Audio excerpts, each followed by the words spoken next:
पूर्व सांसद शहाबुद्दीन की पत्नी हिना शहाब और उनके बेटे ओसामा ने बुधवार की रात राजद सुप्रीमो लालू प्रसाद यादव और नेता प्रतिपक्ष तेजस्वी यादव से मुलाकात की है। मुलाकात राजद एमएलसी विनोद जायसवाल के पटना स्थित आवास पर हुई है। करीब 1 घंटे की इस मुलाकात के बाद बिहार की राजनीति में कयासों का दौर शुरू हो गया है। चर्चा है कि हिना शहाब राजद में वापसी कर सकती हैं और राज्यसभा का उपचुनाव भी लड़ सकती है। हालांकि इसकी संभावना बेहद कम नजर आ रही है। राजनीतिक गलियारों में चर्चा इस बात की भी है कि हिना शहाब के बेटे या उनकी बहू की राजनीति में एंट्री हो सकती है। दोनों में से किसी एक को सिवान के रघुनाथपुर विधानसभा से टिकट मिल सकता है। हालांकि अब हिना शहाब या ओसामा में से किसी ने राजद में शामिल होने की औपचारिक ऐलान अभी तक नहीं की है, लेकिन मुलाकात के बाद सियासी गलियारे में इसकी चर्चाएं बेहद तेज है। आरजेडी शहाबुद्दीन के परिवार को पार्टी में वापस लाकर मुस्लिम समर्थकों को मैसेज देना चाहती है। हाल ही में हुए लोकसभा चुनाव में राजद ने 4 सीटों पर जीत दर्ज की, लेकिन सिवान और सारण जैसे लोकसभा सीटों पर पार्टी को हार का सामना करना पड़ा।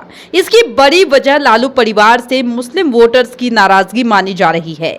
बता दें कि लालू प्रसाद और तेजस्वी यादव ने लोकसभा चुनाव के बाद समीक्षा में पाया है कि शहाबुद्दीन की पत्नी हिना शहाब का राजद के साथ नहीं होना महंगा पड़ गया।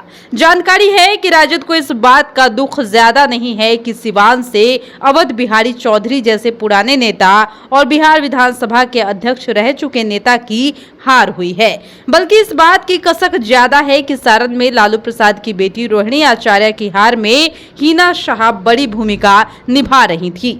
लालू परिवार के लिए यह शॉकिंग हार रही। बड़ी बेटी मीसा भारती पाटलिपुत्र लोकसभा से जीत गई, लेकिन रोहिणी की हार की वजह से लालू प्रसाद का मुस्कुराता हुआ चेहरा सामने नहीं आ पाया।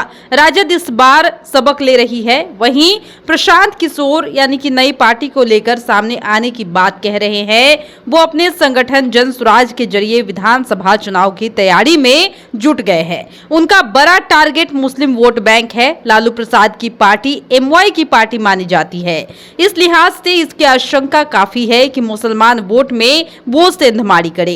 जन स्वराज की गतिविधियों को लेकर कुछ दिनों पहले ही राजद के प्रदेश अध्यक्ष जगदानंद सिंह ने अपने कार्यकर्ताओं के नाम पत्र जारी कर चेतावनी भी दी थी। संभव है कि जिस तरीके से मुकेश सहनी को लोकसभा चुनाव में तेजस्वी अपने साथ लाए थे, उसी तरीके से विधानसभा चुनाव में हिना शहाब को साथ ला रहे हैं। मुकेश सहनी के साथ तेजस्वी यादव के संबंध पिछले विधानसभा चुनाव के समय से खटास वाले हो गए थे। सहनी ने कहा भी था कि उनकी पीठ में खंजर घोंपा गया है, लेकिन लोकसभा में वो तेजस्वी के साथ दिखते रहे। अब शहाबुद्दीन के परिवार को साथ लाकर राजद मुस्लिम वोट बैंक में बिखराव के साथ जो भी समस्याएं हो रही है उसे खत्म करना चाहती है।